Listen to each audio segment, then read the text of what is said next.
यदि आप लोग क्लास 12 केमिस्ट्री स्टूडेंट हैं और 8 मार्च को एग्जाम देने जाने वाले हो तो ये वीडियो आप सभी लोगों के लिए वेरी इंपॉर्टेंट है। इस वीडियो में जो भी क्वेश्चन आपको बताए जा रहे हैं वो आपकी बोर्ड परीक्षा में डायरेक्ट आ सकते हैं, इनकी संभावना काफ़ी ज़्यादा है।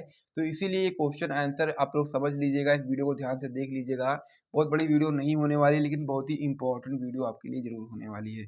तो चलिए बात कर लेते हैं हम लोग क्या क्वेश्चन करने वाले इस वीडियो में। उससे पहले आप लोग वीडियो को लाइक कर दो, चैनल को सब्सक्राइब कर दो यदि आप लोगों ने अभी तक नहीं किया है।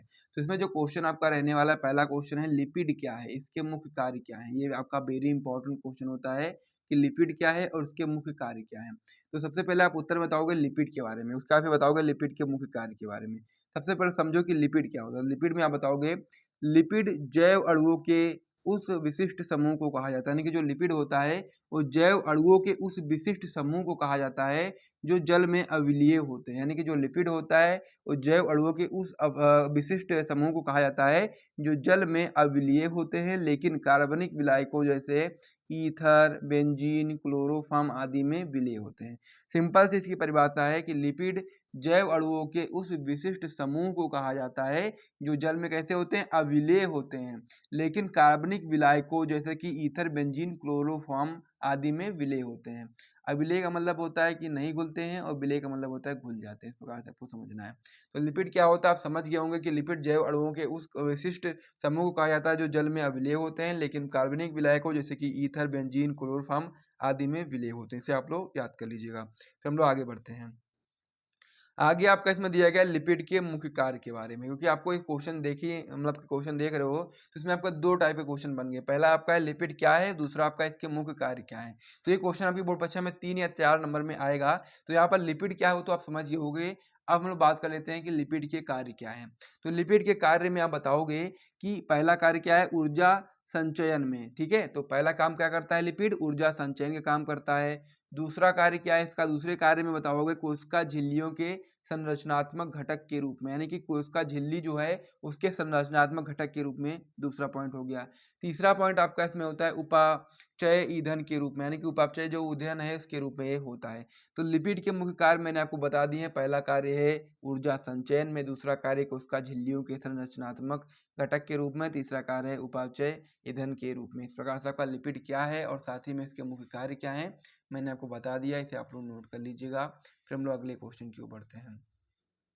अगला प्रश्न आपका इसमें दिया गया है विटामिन ए की कमी से होने वाली बीमारी का नाम लिखें, यानी कि जो विटामिन ए है इसकी वजह से जो बीमारी फैलती है उसका नाम आपको बताना है।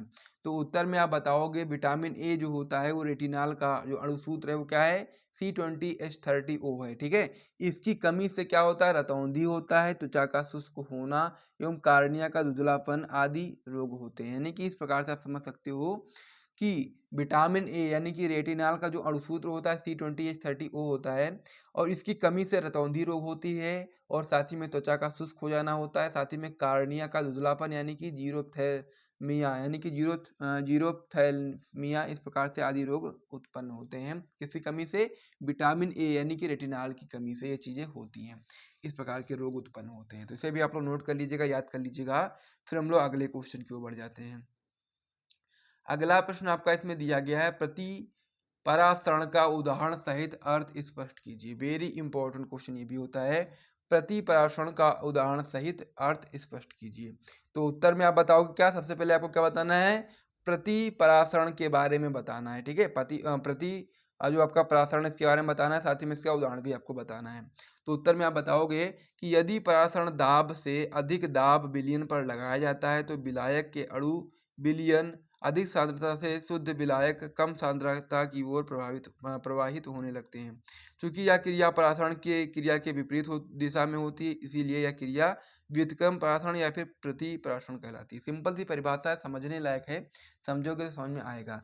क्या है इसमें, प्रति परासरण। प्रति परासरण में बताओगे कि यदि परासरण दाब से अधिक दाब विलयन पर लगाया जाता है तो जो विलायक होता है, विलायक के जो अणु होते हैं वो विलयन यानी कि अधिक सांद्रता से शुद्ध विलायक से कम सांद्रता की ओर प्रवाहित होने लगते हैं। सिंपल सी बात यह है कि यदि आप लोग परासरण दाब से अधिक दाब किसी विलयन पर लगाते हो तो विलायक के जो अणु होंगे वो विलयन से कह सकते हो आप लोग अधिक सांद्रता से कम सांद्रता की ओर प्रवाहित होने लगेंगे।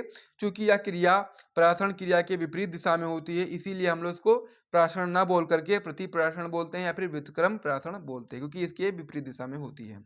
उदाहरण में बताएँगे कि इस प्रक्रम का उपयोग समुद्री जल प्राप्त करने के लिए तथा घरों में शुद्ध पेयजल प्राप्त करने के लिए किया जाता है। इस प्रकार मतलब कि जो आपका प्रतिप्रासरण है, इस पराक्रम का प्रयोग किसमें किया जाता है, तो बताएँगे समुद्री जल प्राप्त करने के लिए तथा घरों में शुद्ध पेयजल प्राप्त करने के लिए किया जाता है।